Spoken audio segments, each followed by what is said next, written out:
Welcome back everybody and happy December. If you watched some of my previous videos, you'll know I like using a foundation brush and a concealer brush to put on my foundation, highlight, and contour. But so many of you love beauty blenders, and so after a few requests, I've decided to do a foundation, highlight, and contour video using a beauty blender as well as setting all those cream products. So if you'd like to learn how to get this look, keep watching.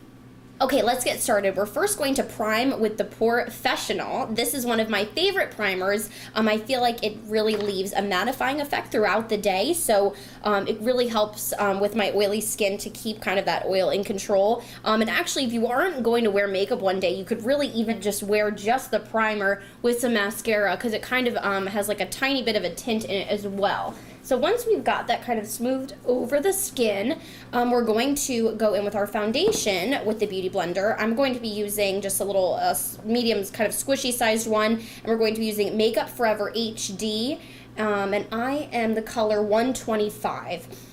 So what I like to do sometimes is kind of just get, put a little bit of the product, kind of dab it across the face, and then we'll go back in and blend it.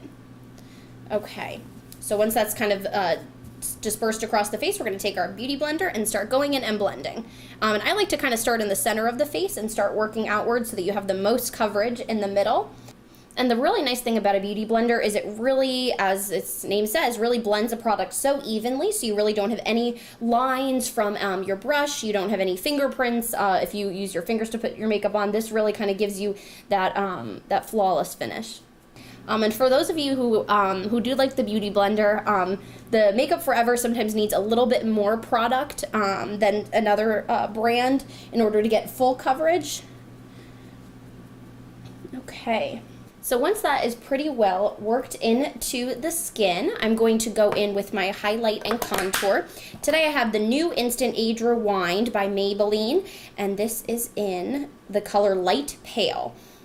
So because this has like that nice spongy applicator right on it, I'm just going to put it right on the skin and then use the Beauty Blender to blend it out. Kind of making a V under my eyes, an X right in the center of my forehead, straight line down the bridge of my nose, a little around the edge of my nose, cupid's bow, and chin. And once that is on there, I'm going to go in with the same Beauty Blender and make sure I'm using the other side of the blender so I don't get too much of the other product on, and then start blending my highlight. And again, if you'll remember from my highlight and contour video, with the highlight you really want to blend outwards from the center point, so you want to make sure that you're blending that product out instead of in towards your eyes. And so now I'm going to go in with my contour. Like my favorite has been the Fit Me Shine Free Balance Foundation by Maybelline in the color Coconut. And I like this stick because it's just so easy to put on. So I'm going to start with the hollows of my cheekbone. Across the forehead. Down the bridge of the nose. On either side. And some people like to do along their jawline as well. I like to just use my extra product down there, otherwise I feel like you get kind of a harsh line. So we're going to, again, take the same Beauty Blender and start blending from the top. And this, again, working out from the center out towards the edges of the face, so blending that kind of upwards.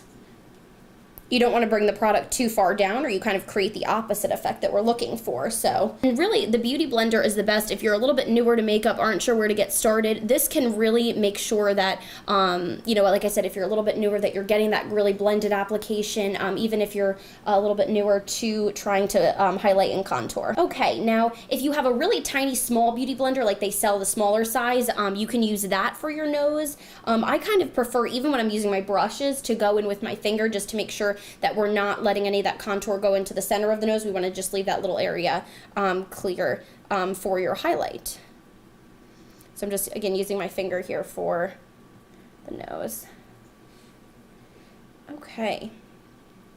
And then if you feel like your contour kind of got too close to the center of your nose, you can even go back in with just any sort of a concealer stick. I have here CoverGirl concealer in light beige. I'm just going to go down the center of my nose with that. And blend that out with your finger. Okay.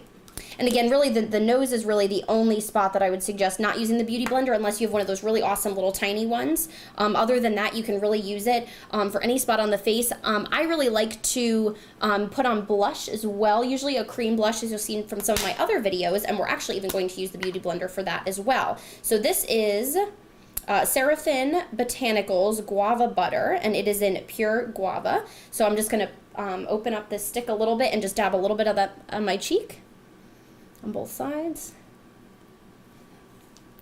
And again, the same with the other products. We're just going to start blending that in. Now, this might be a little bit of a less precise application, which is why I kind of typically don't use a beauty blender every day, especially when I'm doing on-camera makeup, but just, you know, getting ready to go out tonight. So this is kind of perfect for that, kind of gives you a more natural look. At this point, we can go in and set our foundation with a damp beauty blender. I am going to take a fresh, clean beauty blender here, and I'm just going to go run it underwater, wring it out, and I'll be right back. Okay, so now that I have a damp beauty blender here, I'm going to just take some Laura Mercier setting powder and tap it into the lid here, and then take the damp beauty blender. And this is really great. You can use this technique anytime. You don't necessarily have to use your beauty blender to put on your foundation, highlight, and contour to use this trick. But again, take that damp beauty blender, kind of roll it in the lid there, and then you can use this to really set anywhere over your face, especially under where your concealer is. So under the eye here. And as we're getting close to the holidays, I hope everyone has exciting Christmas plans. Unfortunately, being in news, this will be actually my first year having to work Christmas. I've been lucky enough to only have to work on Thanksgivings on previous years, but you typically have to work one or the other. So we are going to make the best of it at our station. Those of us who have to be there and work. So I think we'll be okay. And I'm going to have the chance to go home afterwards. So I think we will have a good time even though we'll be working. And this really, really keeps your makeup in place all day long. Okay, just keep continuing working that in wherever you want it. Again, wherever you want that makeup to really, really stay put. Okay, so I've gone back in and done my eyes, eyebrows, and lips, so this is what the finished look would look like after you've gone in and done all that product with the Beauty Blender. I hope this tutorial was helpful for you. If you have any suggestions for looks for this holiday season, just please comment below and be sure to like and subscribe.